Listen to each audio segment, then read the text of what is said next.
For 25 years, the Boston Jewish Film Festival has provided a cultural service to the local community by screening 12 days of movies that celebrate Jewish culture. This year, Artistic Director Amy Geller has taken it one step further with a series that celebrates Israeli women. This particular program that's coming up, I'm really proud of. It's called Stories from Israel, and it's films directed by and starring and about women's stories. And it is an amazing, amazing trio of short films. In the film Wherever You Go, an ex-Orthodox Jewish woman crosses paths with a young Bedouin woman who's escaping an arranged marriage. The film explores topics of each woman's struggle with finding their own identity and cultures that predetermine their lives.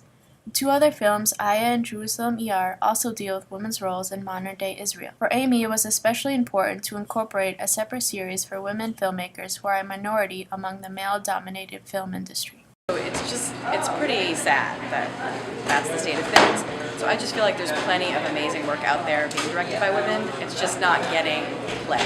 So it's really important for the Jewish Film Festival to be promoting, the incredible work by all directors, but particularly also by women. According to a study done in 2012, women account for 18% of all involvement in film production. Since women filmmakers, and specifically Israeli women filmmakers, are such a marginalized group, audience members are not exposed to their work in larger theaters.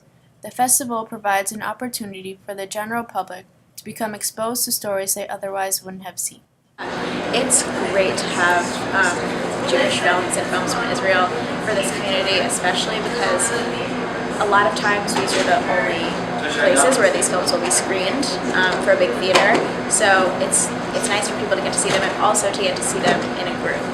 Audience members like Rhea Simon, a Jewish woman herself, are drawn to the festival year after year because of its dedication to Jewish identity.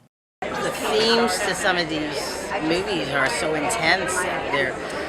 Everyone can relate to it, especially if you're Jewish. You don't really have to be Jewish. I think they're educational for everyone to see. The festival effectively features films that tap into the human experience, making them universal not just for Jews, not just for women, but for everyone.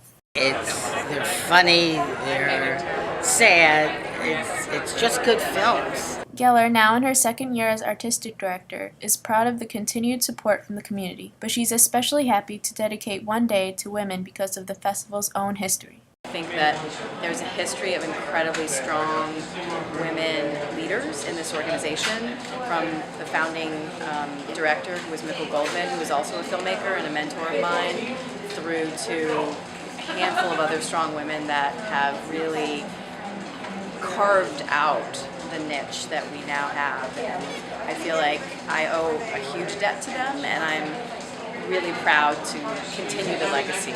The lack of females working in the film industry doesn't appear to have any correlation with lack of audience interest, as Stories from Israel sold out. For Emerson College, this is Jacqueline Diaz. And Jason Madanjan.